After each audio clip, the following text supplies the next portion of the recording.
But terminator comes in, I compare it from the root, it becomes the right child of Pinocchio. Yep, terminator, right child of Pinocchio. Rambo. Rambo is after Pinocchio, so it goes on the right. R is before T, so it goes on the left of terminator. That's Rambo. Zelda. Starting again from the top, always from the top, yeah? Zelda is after Pinocchio, after terminator. So Zelda happens to be the right child of terminator. Zelda. Then we have Mario. Mario is before Pinocchio, after Gargamel, before Mickey. That's Mario. At the stage where we compare Mario to Mickey, yeah, because M's are the same, A is before I, so that's why it goes to the left. Yeah, the second letter decides at that stage. Okay. Right. After Mario we have Goofy. Goofy is before Pinocchio, after Gargamel, because again G, O, U, or Goofy, yeah, O is after A. Goofy is before Mickey, Goofy is before Mario. So Goofy is here. And Shao Kahn is after Pinocchio, before Terminator, after Rambo. Shao Kahn has Mortal Kombat. Oh, yeah. Okay. So you recognize them, yeah?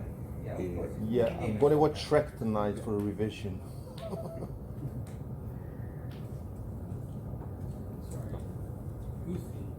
Yeah. I always thought it would have branched out from Gargamel on that. Okay. When Goofy comes in, G is before P, so it goes to the left. I compare it to Gargamel. G-O, right? Goofy. I will just type it in here. Goofy. Okay. G is the same. O is after A. Yeah, A being the first letter, then we have B, then we have O eventually. Yeah. So O is after Gargamel, so it goes on the right. Then we encounter Mickey, and then G is before M, so it goes to the left. G is before M, goes to the left. Okay? Yeah, but at the beginning you told us that if it's lower, just go to the left. Yeah. If it's same or higher, just go to the right. Yeah. If G, it's same, yeah? The whole, Why no, is not no, no. the The whole right? word, if it's the same. Yeah, if the whole data, the whole word, sentence or string is the same, then yes, goes to the right. No. How many? No. How many marks we've got for that one? 3 marks. This is good one. So learn this one. So yeah. Just learn off. Oh, I think they can value that one with extra like 4.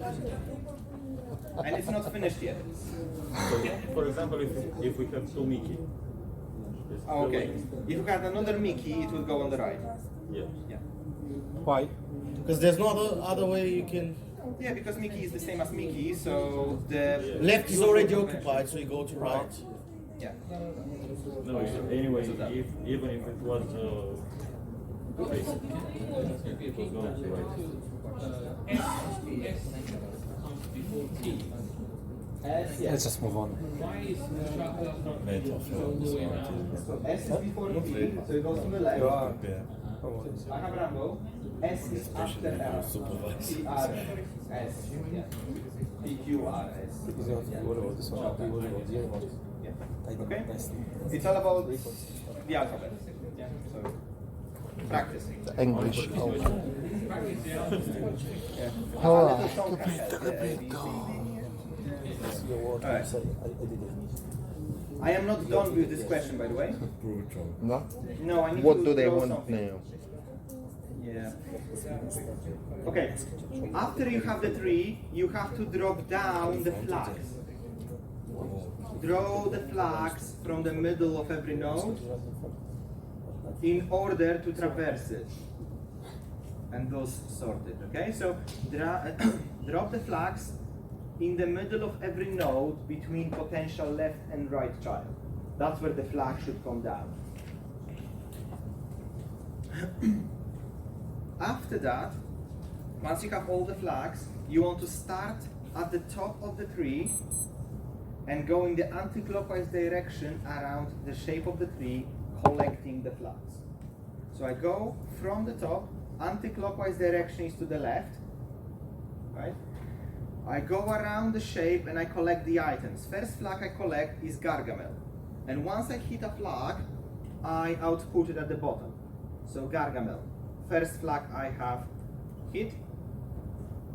Then I go around, what's the next one? Goofy. Yeah. Let's go this way. Okay, so after Gargamel I have Goofy. And keep going to Mario and Mickey. Mario followed by Mickey. Yeah, go inside. That was Pinocchio there. Rambo. Yeah. Then we have clearly Rambo with Shao Kahn. You got Terminator. So. No. Yeah. Yeah. Then we have, we go inside, right? We go around the shape. First we have Terminator before we have Zelda.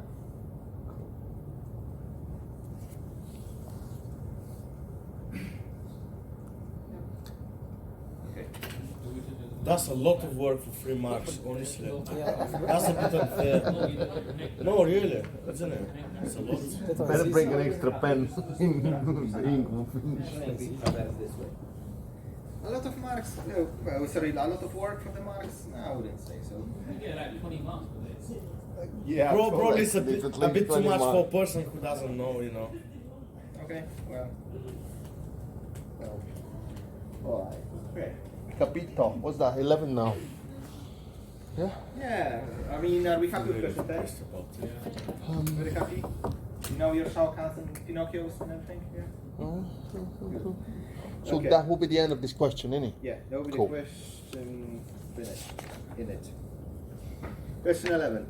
So does have to finish with the same point as the start of the algebra? Well, supposedly, I mean, as long as you just draw an arbitrary arrows showing me that you went this way, then I know that you know what you're doing. Yeah? Does it always As go? long as we match all the flags, this is fine. Yeah. Hit all the flags and I'm not bothered with how you finish. Yeah. Does it always go from the left and round to? Yes. Okay. Always anti-clockwise direction to the left, yes. Okay. Shall I scare you or not? Maybe. Oh, please. I just had it on the end of my tongue. It's going to maybe, no. No, I'm really scared because people will then start being nervous and so on. I just wanted to remind you that in that topic we have different types of traversal, right? If you recall, we have in order traversal when we drop the flags down, which I've done, and you have pre-order and post-order traversals when you put the flags on the right or left of every node. This Right? week we got the This other week one. I never studied. So- I didn't see them before. Maybe it's going to, maybe in order. Yeah? Or maybe not. Maybe not. Maybe not. From training. Maybe, well, most of the time, I would say 99% of the exams have in order traversal. Okay? You're driving up there, yeah. Who knows? Are you driving? Alright, question 11. A and B. Yeah? A and B, 1 mark, 1 mark. Is the police involved? We have geometric sequence, another GP, which starts with 5, 13, 33.8, blah blah blah. Find common ratio and hence establish 8th term in the sequence. 2.6. 2.6 is common ratio. Yeah. Because we already discussed common ratios tonight in geometric progressions, you get ratio by taking any number dividing by previous. So you could take any number divided by its previous.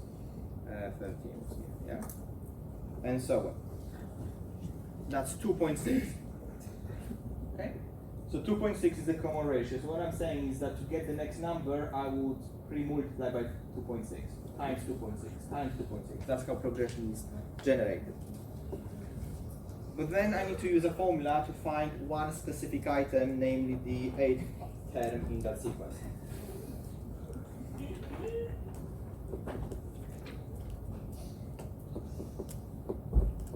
What formula do I need?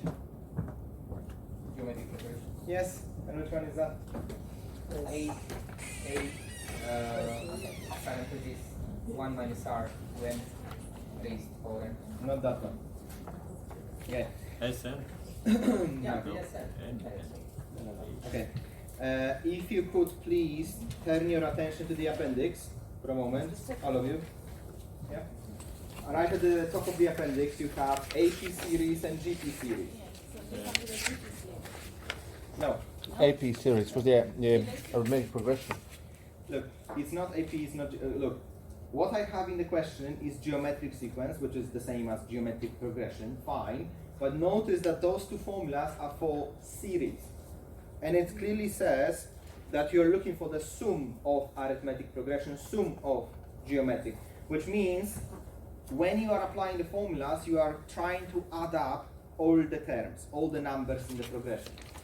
In the question, however, I'm not trying to add them all up, am I? I've just been asked what is one single value.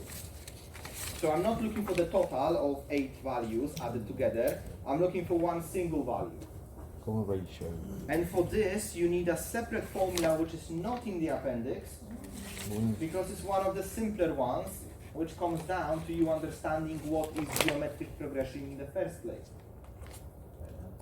Well, do we have to use this formula? Or could you just like multiply by 2.6 each one and we get there? If it's in the exam question, I would make sure that you would be making mistakes by the time you actually multiply. You would be looking for 35th term or something. You have to multiply 2.6 35 times or something. Yeah, it's like many of them, yeah, but it's You only could. 8. Yeah. If it's 8. If it's 8, you could. Yeah. Yeah. You could just keep multiplying by 2.6, fine. But I wouldn't. Yeah, that's what I'm saying. So Big deal, really. what you can do, you can be clever about it and see from the definition of geometric progression how to get any term. I mean, at the beginning, right, I'm just writing in red over there. At the beginning, you have beginning item A, the first number. Then you have A multiplied with the ratio. I'm telling you that I'm pre-multiplying by the ratio, right? Then I multiply by another ratio, so I have A ratio, which is a ratio squared. Next item on the list is times another ratio, so first item, original one, So times... the exponent raises for each iteration for each iteration. Yeah, that's the pattern. Yeah. Notice that in the first, with the first item, I had the original item A only. I had ratio to power 0. I had no ratios multiplying. So it's n minus 1. But everything else had one less ratio than the position. Second position have one ratio. Third position have 2 ratios. Fourth position 3 ratios, and so on. So just by understanding what's going on, you can deduce that formula, and that's precisely the reason why it's not included in the appendix. You should know what is a geometric progression. And to count. And to count. Yep. Yeah, alphabetically, that's the other question. Multiply by 2.6. Yeah. Okay. Which means I can solve this question by using this formula. A8 is first item 5 multiplied with ratio 2.6 power 7. One less than what we had. Okay, and that's going to be some pretty big number if I remember correctly, 511 point something. Maybe not, maybe it's something even higher. Yeah, I can't remember. I'm going to guess. Okay, again, it's secondary, yeah? As long as you know what you're doing, the rest is just pressing some buttons on the calculator. No power. It's alright, next century. Yes. Oh my god. 21st, Your phone why died? not? Oh no. I say it should be faster. Sorry. You should be the professional cameraman. Should be like a cameraman. It's alright. Alright. Just come in the class first, set the tripod, and then that's it. And then you can open your own university, just with the video. That's what he's planning to do. I'll sign in. That might work. Peter will be the governor without even knowing. They're gonna apply for this. Okay, so you say I need to keep watch on the internet, yeah? If I'm uploaded Don't somewhere. worry, I did it. All the time. It's All the very time. fair, yeah. I'm just Yeah, he joking, gives so I permission know. to everybody. I know. That's all right. Okay, so let's move on with part B of question 11. In this one, we have a recursive sequence, which is not arithmetic progression and it's not a geometric progression. We start with 6, then we have a 9, and then we don't know what's going on and how numbers are generated. Well, we kind of do, but we need to calculate it. An is 3 times an minus 2 minus 2an minus 1 plus 4. Okay, that's my formula to find any term. So sorry, I can't help it. Guys, okay, okay. Let's calm down a little bit. Yo, Shamsha, I'll let you know a secret. I'm taking a video from the beginning. Share it with you later. Wow. Do you have enough battery? How much battery have you got? You got share it. George, don't казвам. I was holding it all the time. You should have told me.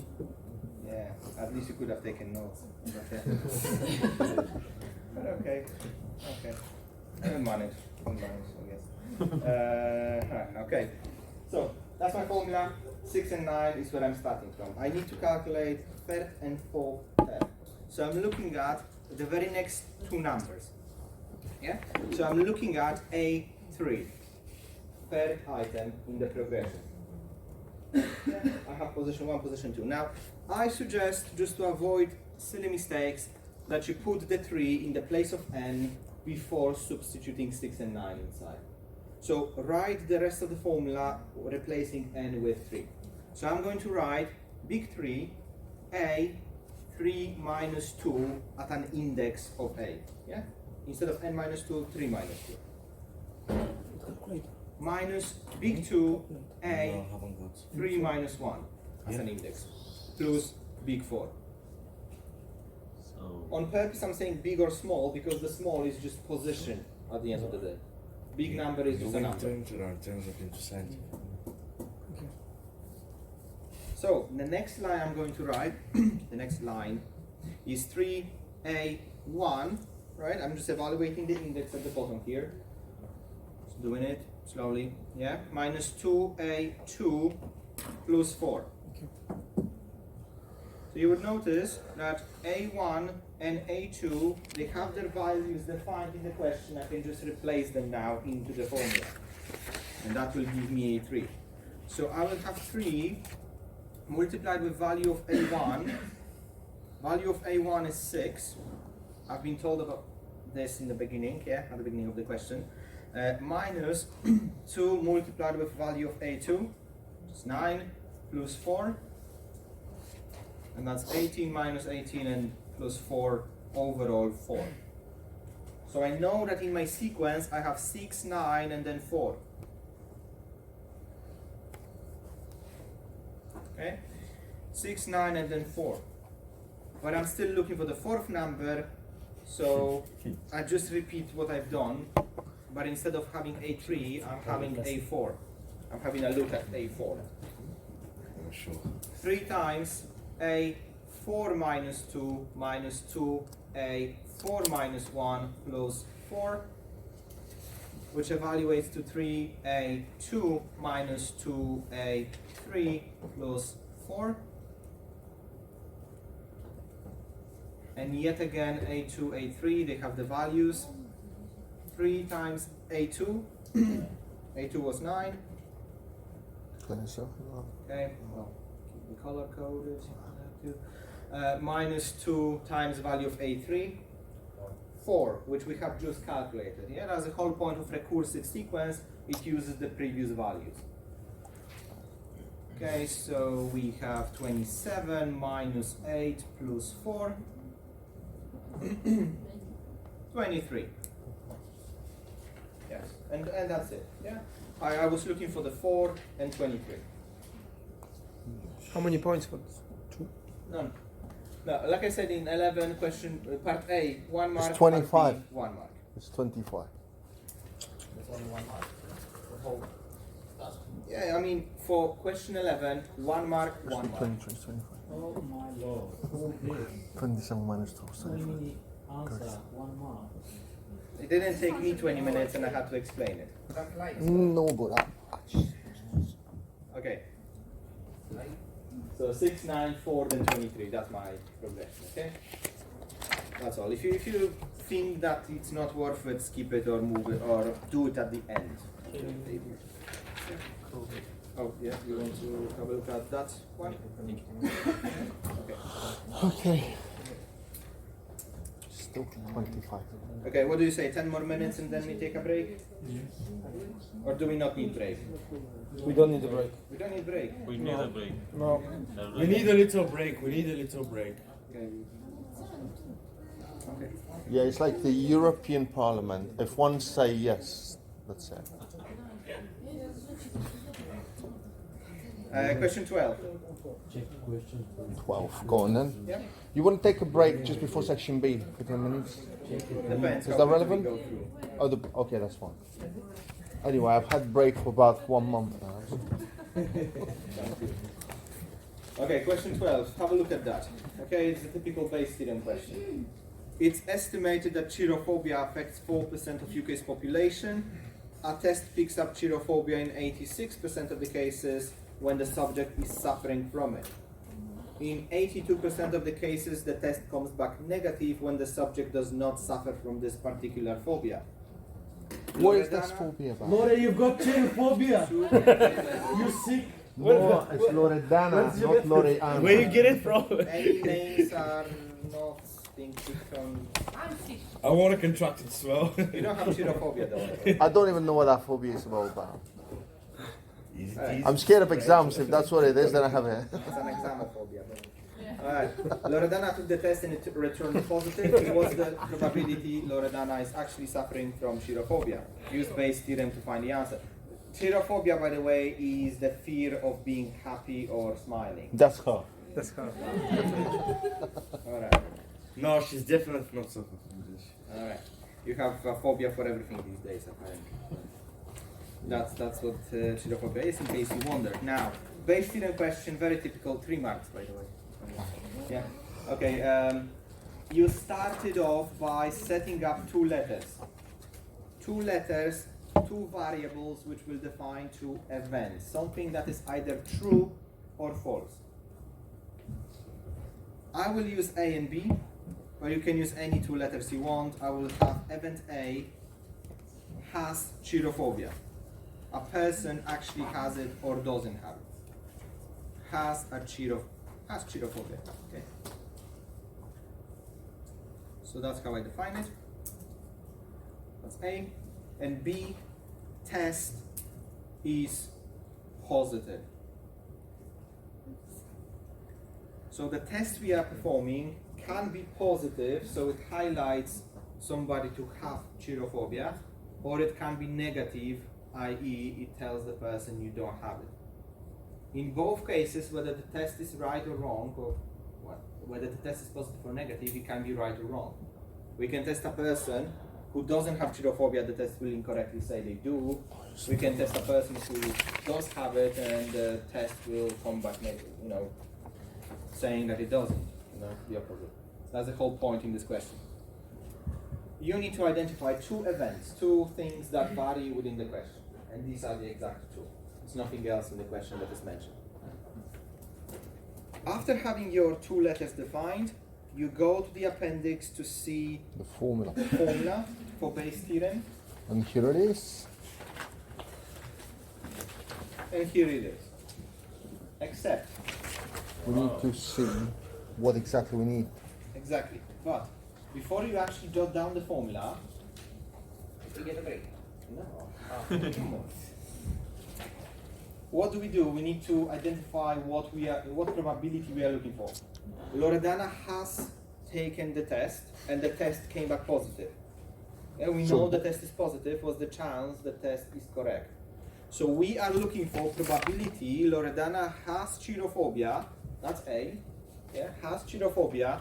Given that, provided that we definitely know the test is positive.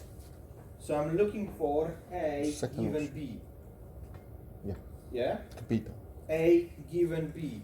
In the standard formula for Bayes theorem, you have B given A. which for some of you will be obvious, for some of you might not be so obvious. Literally, I have to just switch A and B's around. That's all I have to do, right? If you look at it and compare it with A given B, my A is the B in the formula. My B is the A in the formula. So what I'm going to write next is probability of B given A times probability of A over the same probability of B given A times probability of A plus probability of B given not A times probability of not A.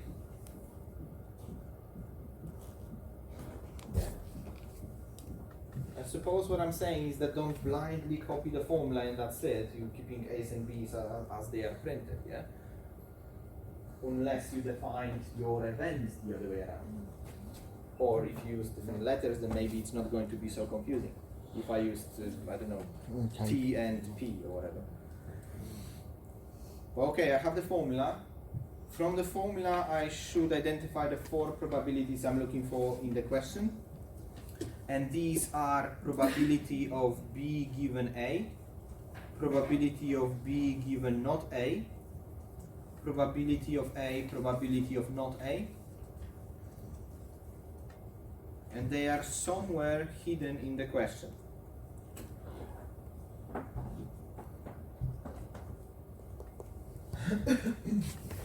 So, I need probability test is positive given that I'm testing people with cheerophobia. Given that I know the person I'm testing on is definitely suffering from that phobia. And if you look at the question itself, the probability I'm talking about is 86%. Let's have a look at the question itself. Second sentence. I'm here, second sentence there.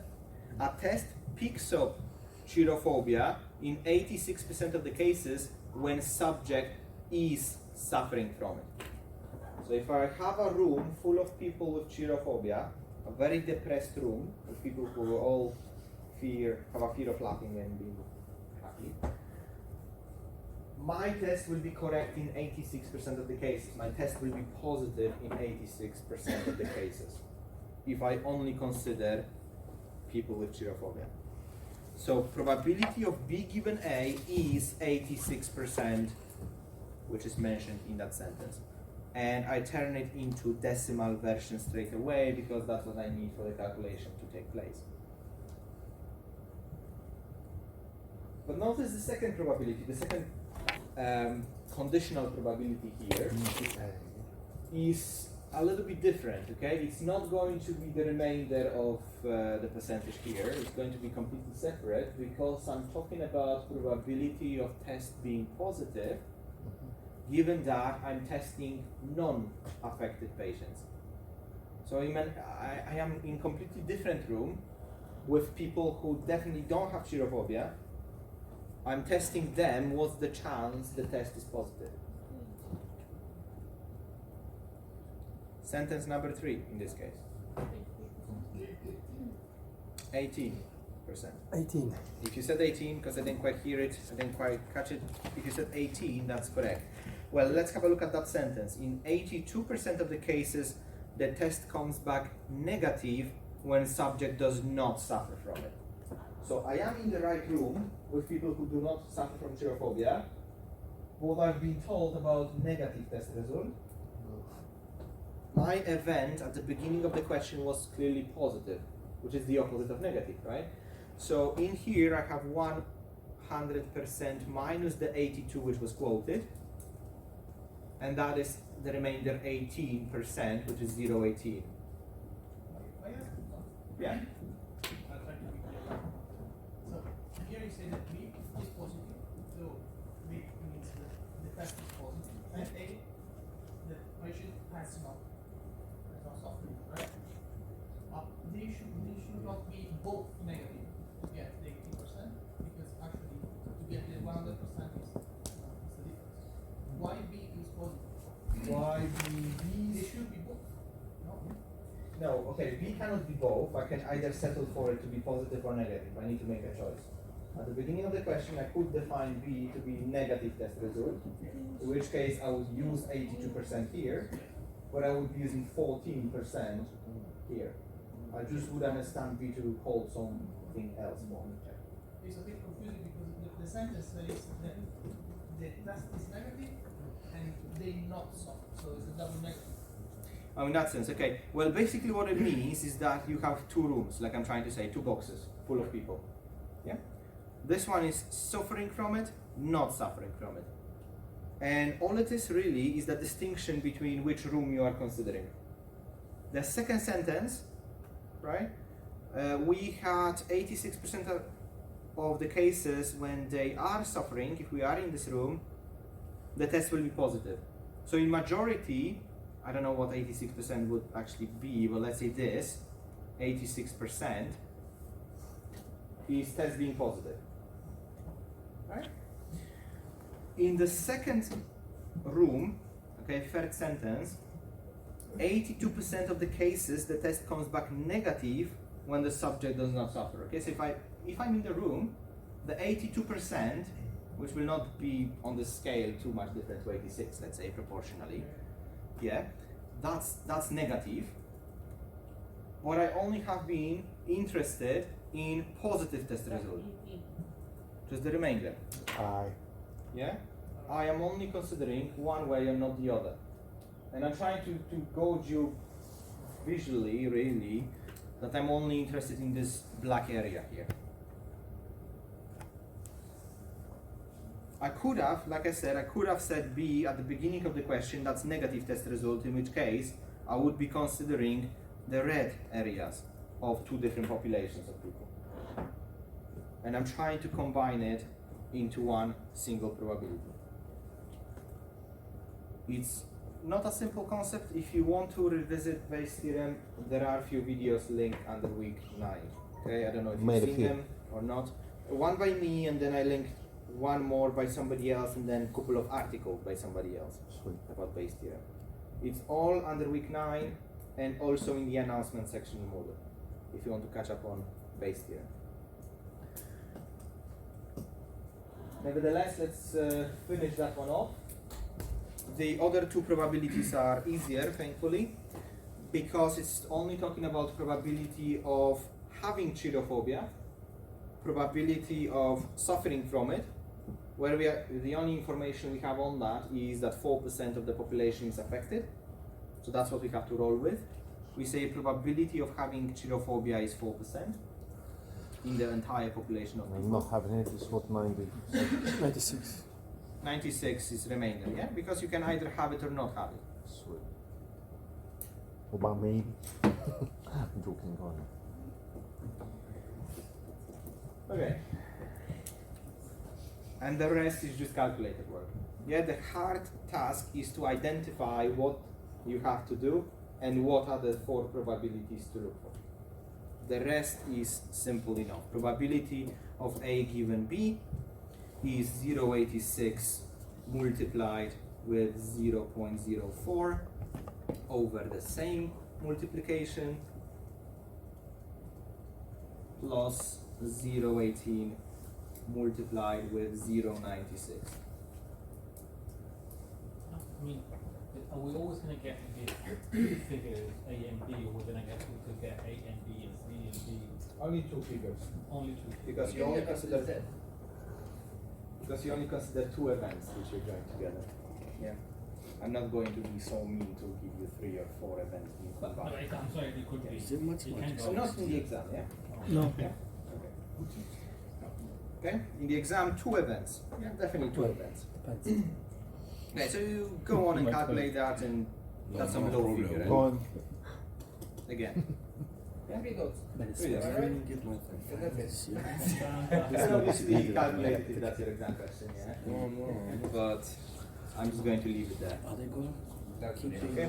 Ask me later if you want to find the actual result. I have it The somewhere. correct first is like you're lucky because you have one chance. Okay, so what do you say for a break now? Yeah. Thank you very much. The very first thing Listen. is this one now, isn't it? Yeah. Break until, let's say, 1:45, but if you are kind enough to the others and you want to come back earlier, we can start earlier, yeah? I will be here in the room pretty much all the Sweet. time, so it doesn't matter, yeah? I'm sorry.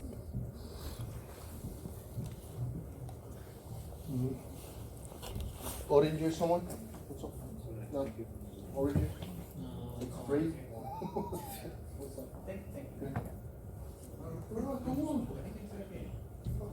You will drink from the alcohol, innit? Water.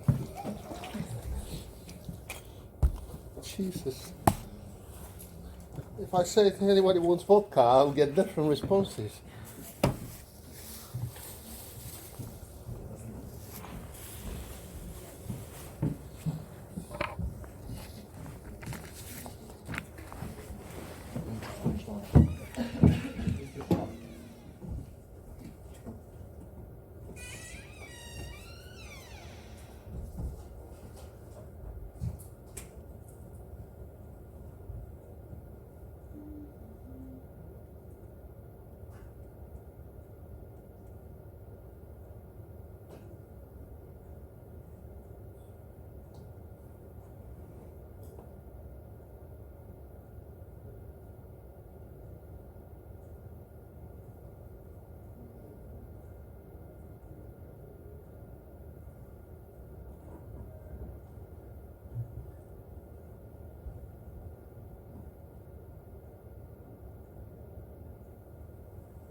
Right, so that's the 20 minutes break rather than 15.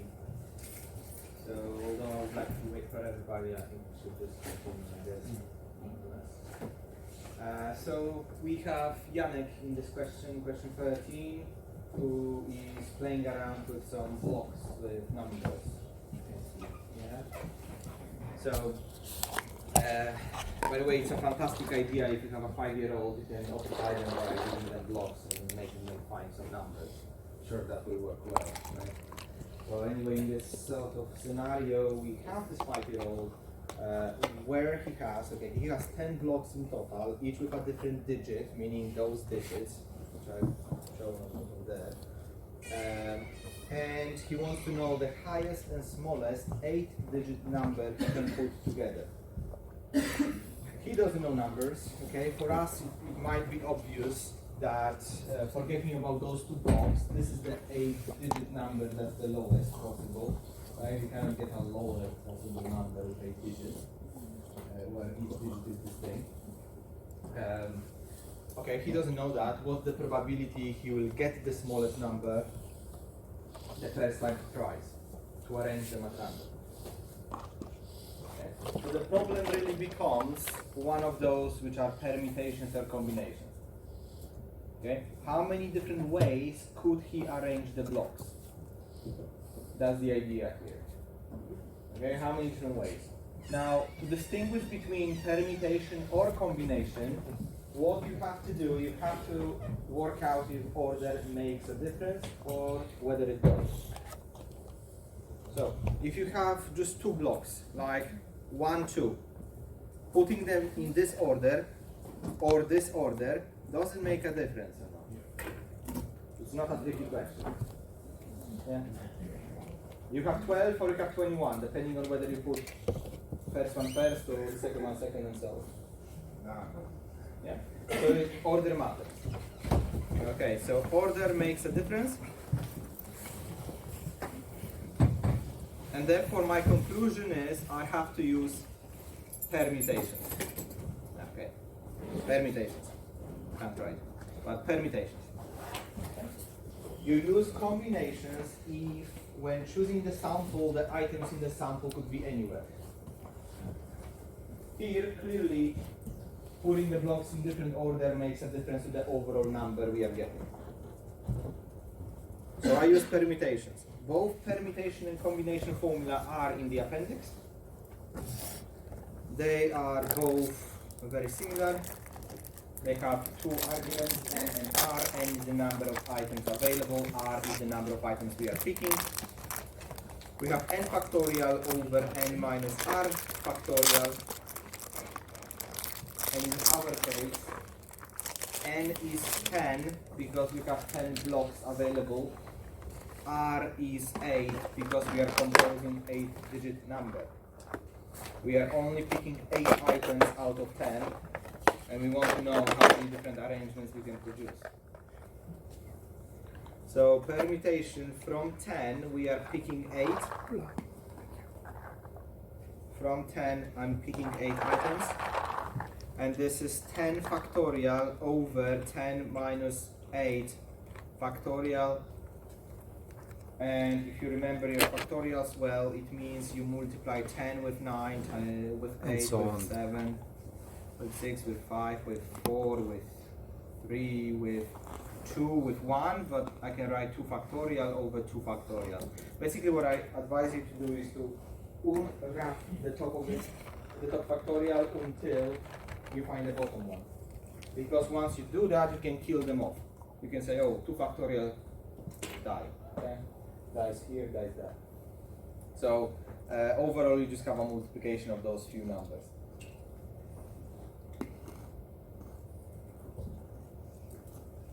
Okay, and that number is, what is it again? Can't remember, but let's have a look. Okay.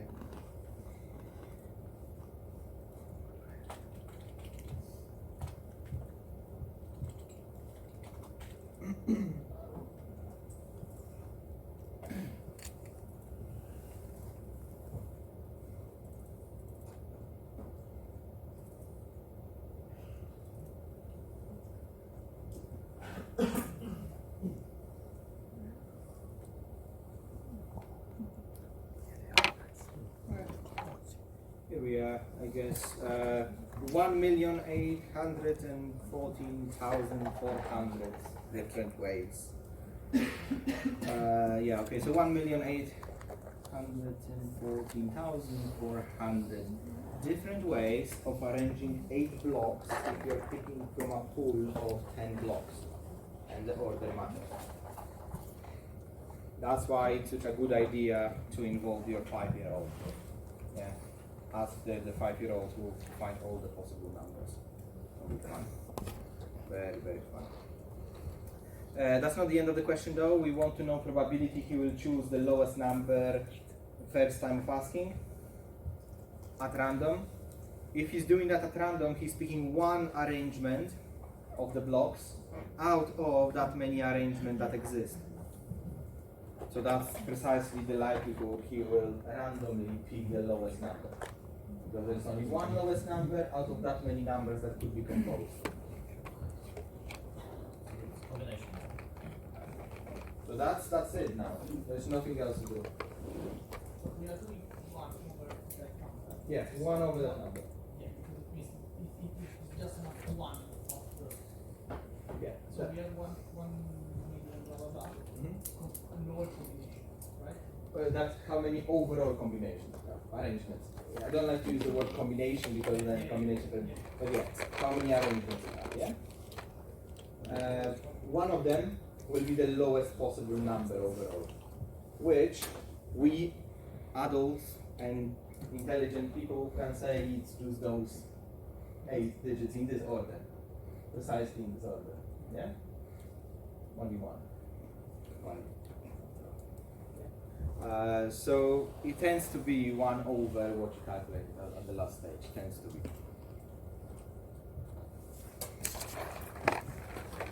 How many points for this one? Thank you. 4. Oh.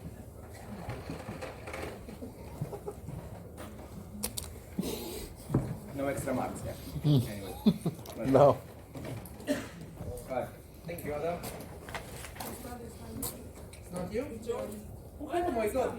Take more. Listen guys, one thing, Nagosh. keep turning faster guys, yeah? Because I wanted to make a point Bulgarian that nuts. sometimes you might not know what's going on with the question, don't leave it blank. The worst thing you can do for yourself is leave questions blank. Even with base theorem question, even if you have no clue what's happening, try to write something along these lines, and even if you get No. But what I'm trying to say is that even if you don't know those probabilities, jot down the probabilities you think are correct, use them, and you might get yourself even 1 mark out of 3. Okay, just for trying and Just not because we tried. Just for the effort. Yeah, but obviously not for just writing, yeah, just for ensuring that you're still multiplying the right probabilities, yeah? Okay, I said it wrong. Okay. Let's say here, instead of 0.86, you said this is 91 or whatever. And use this 91 in correct places, but your result is obviously incorrect because you use incorrect value, so you can get yourself quite a few marks for being almost there, almost correct, yeah? But if you leave your question completely blank, like some students do, because I guess they don't want No, to thank you. be embarrassed by not knowing or something, I don't know, then you get 0, right? For empty question. Alright, are we done with chocolates and everything here? No. No, I'm right. It's just the beginning. Right, days. Yeah, I'm alright, thank you. Yeah. That's hard. You're gonna really hurt her feelings. Yeah, I will. That's fine. He's a heartbreaker. Heartbreaker. All right.